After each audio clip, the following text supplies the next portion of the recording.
Assalamualaikum warahmatullahi wabarakatuh. Halo semuanya. Perkenalkan, nama saya Wahidi. Saya adalah seorang mahasiswa Universitas UIN Araniri dengan jurusan Ekonomi Syariah.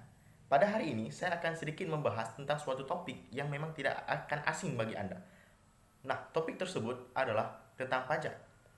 Nah, sebelum membahas terlalu dalam, perlu kita ketahui apa sih definisi pajak secara benar.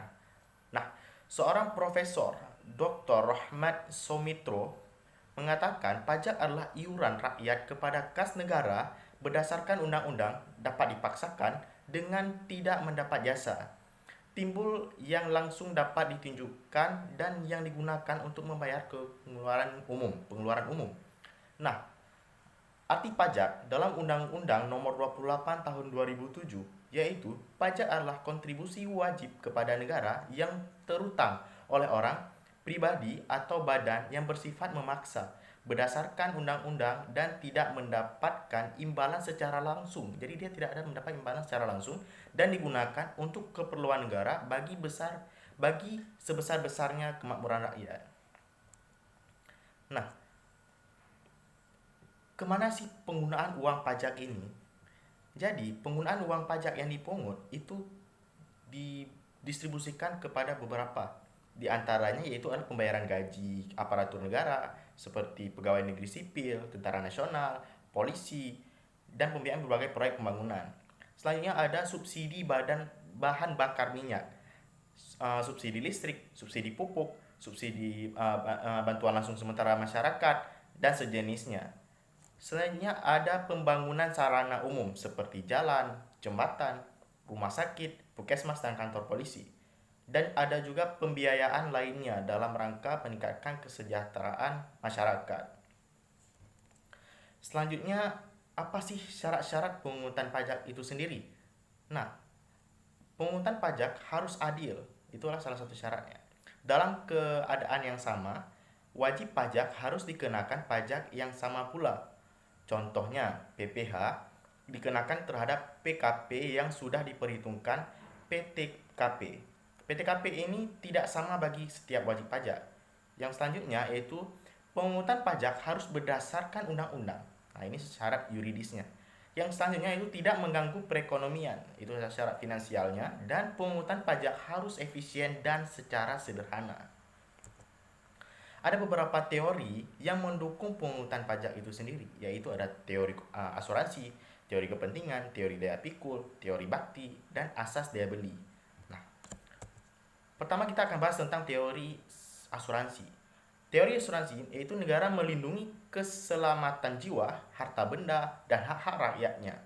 Oleh karena itu, rakyat harus membayar pajak yang diibaratkan sebagai suatu premi asuransi karena memperoleh jaminan perlindungan. Selanjutnya ada teori kepentingan. Nah, pembagian beban pajak kepada rakyat didasarkan kepada kepentingan, misalnya perlindungan masing-masing orang. Semakin besar kepentingan seseorang terhadap negara, maka makin tinggi pajak yang harus dibayarkan. Selanjutnya ada teori daya pikul. Nah, teori daya pikul ini gimana sih? Teori daya pikul itu beban pajak untuk semua orang harus sama beratnya. Yaitu artinya pajak harus dibayar sesuai dengan daya pikul masing-masing orang. Untuk mengukur daya pikul dapat digunakan dua pendekatan, yaitu pendekatan unsur objektif dan unsur subjektif. Unsur objektif dengan melihat besarnya penghasilan dan kekayaan yang dimiliki oleh orang tersebut. Nah, untuk unsur subjektifnya yaitu dengan memperhatikan besarnya kebutuhan material yang harus dipenuhi. Selanjutnya ada teori bakti dan teori asas daya beli. Namun kita akan bahas tentang teori bakti terlebih dahulu, yaitu kewajiban pajak mutlak. Sebagai warga negara yang berbakti, rakyat harus selalu menyadari bahwa pembayaran pajak adalah sebagai suatu kewajiban. Itulah tentang teori bakti. Selanjutnya itu teori asas daya beli. Pemungut pajak berarti menarik daya beli dari rumah tangga masyarakat untuk rumah tangga negara. Nah, selanjutnya negara akan menyalurkan kembali ke masyarakat dengan bentuk pemeliharaan kesejahteraan masyarakat. Nah, dengan demikian kepentingan seluruh masyarakat pun lebih diutamakan. Jadi, Bagaimana sih selanjutnya pengelompokan pajak? Nah, pengelompokan pajak ada beberapa. Ini menurut golongan itu ada dua, pajak langsung dan pajak tidak langsung. Pajak langsung secara ekonomis yaitu pajak yang harus dipikul sendiri oleh wajib pajak dan tidak dapat dibebankan atau dilimpahkan kepada pihak lain secara yuridis. Pungutan periodik. Nah, selanjutnya ada pajak tidak langsung, contohnya PPN. Nah, secara ekonomis yaitu pajak yang pembayarannya dapat dibebankan atau diimpahkan kepada orang atau pihak lainnya. Secara yuridis pungutannya secara insidental. Selanjutnya ada pengelompokan pajak menurut sifatnya. Itu ada dua juga, yaitu ada pajak subjektif dan pajak objektif. Pajak subjektif itu pajak yang berpangkal atau berdasarkan subjeknya dalam arti memperhatikan keadaan diri wajib pajak. Contoh ada PPh. Selanjutnya ada pajak objektif, itu pajak yang berpangkal pada objeknya tanpa memperhatikan keadaan diri wajib pajak. Contoh PPN dan PPNBM. Ada pengelompokan pajak. Jadi pengelompokan pajak menurut lembaga pemungut. Nah, itu ada pajak pusat dan pajak daerah. Nah, pajak pusat adalah pajak yang dipungut oleh pemerintah pusat dan digunakan untuk membiayai rumah tangga negara. Contoh PPN, PPh, PPN, PPNBM, bea materai. Dan ada pajak daerah, yaitu pajak yang dipungut oleh pemerintah daerah dan digunakan untuk membiayai rumah tangga daerah. Nah, pajak daerah terdiri atas pajak provinsi dan pajak kabupaten dan kota. Asas pemungutan pajak. Jadi asas pemungutan pajak itu ada beberapa, ada 3, yaitu pertama itu ada asas domisili, yaitu asas tempat tinggal, yaitu negara yang berhak memungut pajak adalah negara tempat wajib pajak berdomisili. Asas ini berlaku bagi PW dalam negeri. Selanjutnya ada asas sumber. Negara yang berhak memungut pajak adalah negara tempat sumber objek pajak berasal.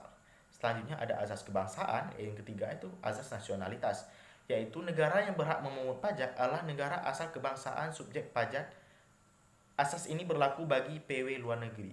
Dan negara Indonesia, itu negara kita, itu menganut ketiga asas tersebut. Sistem pemungutan pajak ada 3 juga. Yang pertama ada Official Assessment System, Self-Assessment System, dan Withholding System. Nah, Official Assessment System adalah suatu sistem pemungutan pajak yang memberi wewenang kepada pemerintah atau fiskus untuk menentukan besarnya pajak teruntuk dan oleh pajak. Nah, ciri-cirinya ada 3. Wewenang untuk menentukan besarnya pajak terutang pada si fiskus. Yang kedua itu wajib pajak bersifat pasif. Dan yang ketiga, utang pajak timbul setelah dikeluarkan surat ketetapan pajak oleh fiskus. Selanjutnya ada self assessment system. Adalah suatu sistem pemungutan pajak yang memberi wewenang kepada wajib pajak dan menentukan sendiri besarnya pajak yang terutang. Ciri-cirinya yaitu ada 3. Yang pertama ada wewenang untuk menentukan besarnya pajak terutang dan pada wajib pajak. Wewenang pajak aktif mulai dari menghitung, menyetor, dan melaporkan pajak yang terutang. Selanjutnya ada fiskum tidak ikut campur dan hanya mengawasi. Ya. Selanjutnya adalah withholding assessment system.